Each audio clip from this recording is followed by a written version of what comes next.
welcome to the Fire Mountain Gems and Beads Jewelry Making Studio. I'm Lisa Pavelka, and today I'd love to show you how you can layer resin, not in hours or even days, but minutes, to make a beautiful steampunky pendant.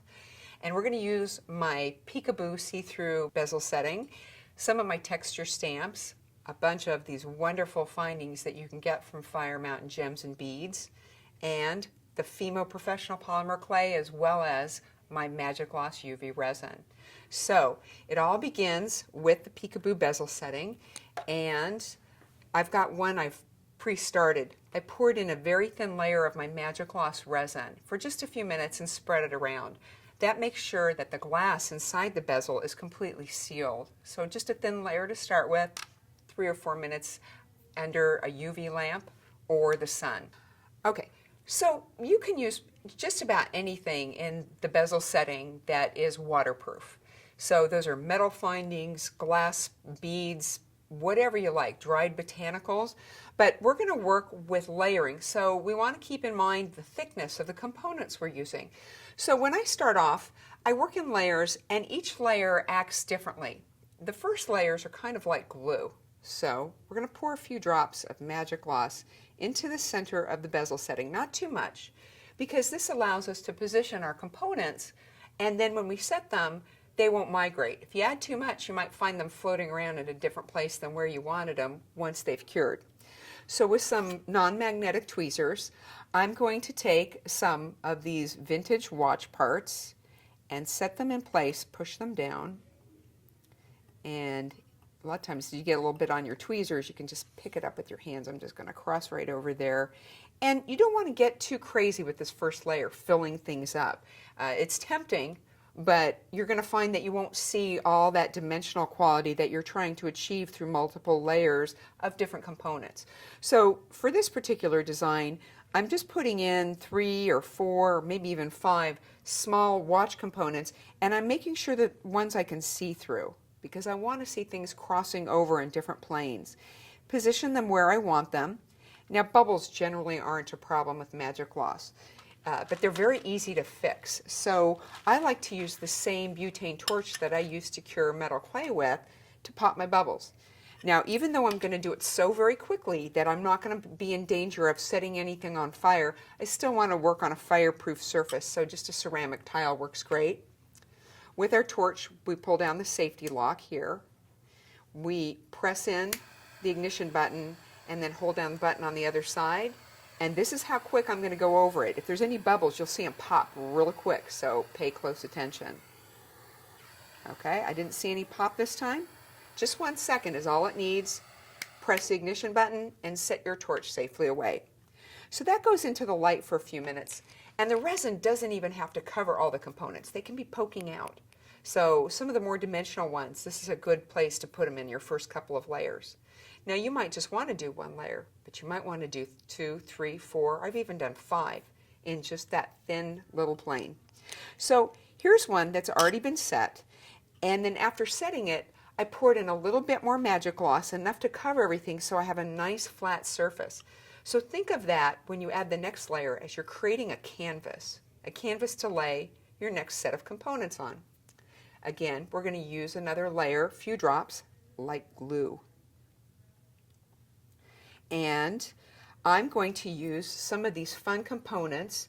This dragonfly bead is very pretty, and sometimes I like them peeking out where I don't have the earlier components we've set in place, and sometimes I like them just peeking over the edge of some of those. And here we've got this little key charm here, but what I like to do, I don't want to see that little jump loop on there. So you can take your wire nippers, if you don't like that on charms, and cut that off, and then it just looks like a little miniature key, a little micro key. Set that in place. And how about a few spacers? I love bead spacers. They look great under the resin. And every layer is going to magnify and intensify the effect of what's laying underneath. You're not going to lose any clarity. You can work with glitters. You can do all kinds of cool things. It's just, there's really no end to what you can do with this. Just use your imagination and get creative. Okay, so just a few in there. Again, I'm not going to go crazy because I'm going to add another layer. So real quick, we're going to torch this one more time. Safety button down, ignition pressed, constant on, just like that. That's it. So usually you want to cure a layer for 5 to 10 minutes. Okay, but even if you cure it for 2 or 3 minutes and it's still tacky, it's okay to go to the next step, because it's just going to lock everything in place. All right, so we had that one there. We've got one here that I did earlier with those components. They're all locked into place. So now we're going to go ahead and add another canvas layer. Now always add it from the middle, and you add less than you think you need because you can always go back and add more. It's a little hard to take it away. So you spread it, rotate it, make sure you get it all the way out to the edges. This way, if you need a little bit more to make that next layer, which is a canvas, then you can see that you need that. Now again, you don't have to cover every element of that canvas layer. Doesn't have to be flat. You just want some flat areas to put in more components. Now I can see I want a little bit more Magic-Gloss in here. Not a lot, just a few drops. So the 1 ounce bottle has a control tip. Now in the 6 ounce Ooh La La size, it pours out a little bit more freely, so you'd be a little more careful in pouring it out.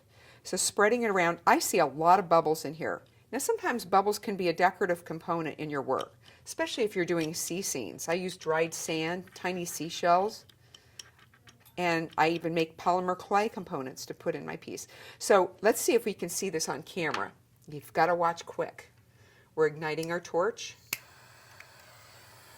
and the bubbles will pop as long as they're on or near the surface. If they seem like they're down deep, sometimes you can lift them up with a needle tool or a toothpick, or wait till they rise to the surface on their own. Okay, ready? Wait for it. Did you see that? I hope you caught that. Those just popped really, really quick. It's almost very hard to detect. So into the light it goes. Now for my last layer, I do want to do more steampunk effect, and I want to put in some gears. But these aren't going to be these vintage watch gears. These are going to be polymer clay gears. How do you make those? I'm so glad you were wondering. I'm using my steampunk stamps, and I use these all different ways.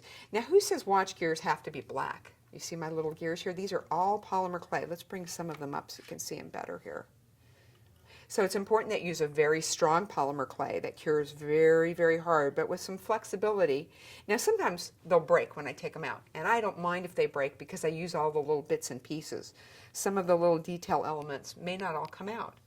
Those are okay if they don't come out. They just become opportunities for embellishment. So earlier I made some steampunk components in the stamp. You bake the clay directly in the stamp. And when it's cool, very carefully, you're going to flex the stamp. And you're going to flex it in multiple directions. And if you're lucky, you can usually get all those fine details. So I'm going to lift this one out straight up from here and kind of, look, I kept that little bar. How cool is that? And I'm bending my little watch part here and reaching in very carefully in the middle. Again, if they break, they're all still usable, but I try to keep them intact. And sometimes I find I end up cutting them up and breaking them to use in corners and edges. So this one has spokes on 5 sides, so I'm rotating it, seeing if I can keep those spokes. Well, not so much, and that's okay. Again, opportunity for embellishment. But let's take a quick look at how you make these. You want to condition your clay, just knead it in your hand. You don't need a lot. And you're going to find the cavities that you like. Now, not all these cavities work for making these gears, but you can tell at a glance which ones are going to work. So, for instance, if I just want to make this little one here, press the clay down into the stamp firmly, take a sharp, clean clay blade, hold it down with one finger, and just pivot and slice it off. And if there's any extra residue, get that off. So fill up several of those cavities, bake this stamp at the recommended temperature for the clay that you're using for ½ an hour, and wait until it's completely cool before you flex the stamp and take them out. You can even do this with metal clay. It's a little bit trickier and a little more fragile, but it's something you might want to try if you like working with metal clay. So these will bake. Now, one thing I want to share with you, this is an innie. This is the same stamp. That's an outie. If you like that little keyhole embellishment here, it only works on the outie stamp. If you try to do that on the innie stamp, it's just going to come out in little pieces. So we're going to set that aside. And in the time I've been gabbing at you, this is already set in place. It's already solid, just that quick. You don't have to measure two parts. There's no odor, there's no toxicity, and you've got indefinite working time, but it works on your time frame, not on its. So it's ready to cure when you're ready to cure, and again, it cures in minutes. So we've got this canvas layer that we did, and we're going to add a little bit more, not too much, and these are going to be the big, I build up from small components to bigger ones as I go, because these are going to be visible behind everything, so you want the boldest, most noticeable components to be placed in your last layers. So I'm going to set that there, and just feel free to move them around and reposition any way you like. And I like the look of this little watch hand. And when I said they're broken, don't worry about it. Here's an example. I'm going to take this gear right here, and I'm going to cut it and cut it, leaving a little bit of an arc. And we're going to pick that up and position it so it looks like it's coming in from the edge. And move that one around. And again, these are kind of floating up above. Let's take and use that other piece down below here. And maybe one more for good measure. This will be the last layer I'm going to do until I do my finishing layer, which is going to smooth everything over.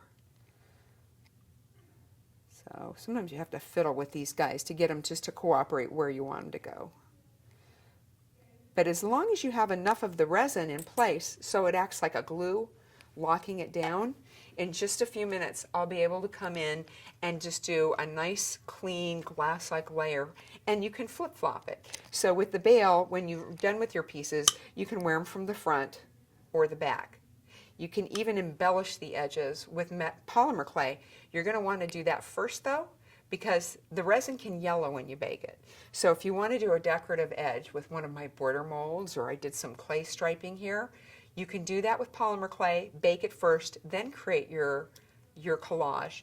Or if you've already done your collage and you decided you want to add something decorative like a foil border, you can use epoxy sculpt clay, because that requires no baking. Just add it on there. You can get plenty of tips and tricks for working with Magic-Glos, my other products, and all of the wonderful components you see here by visiting the Resource Center. And thanks for joining me today in the Fire Mountain Gems and Beads Jewelry Making Studio, and have a resining day.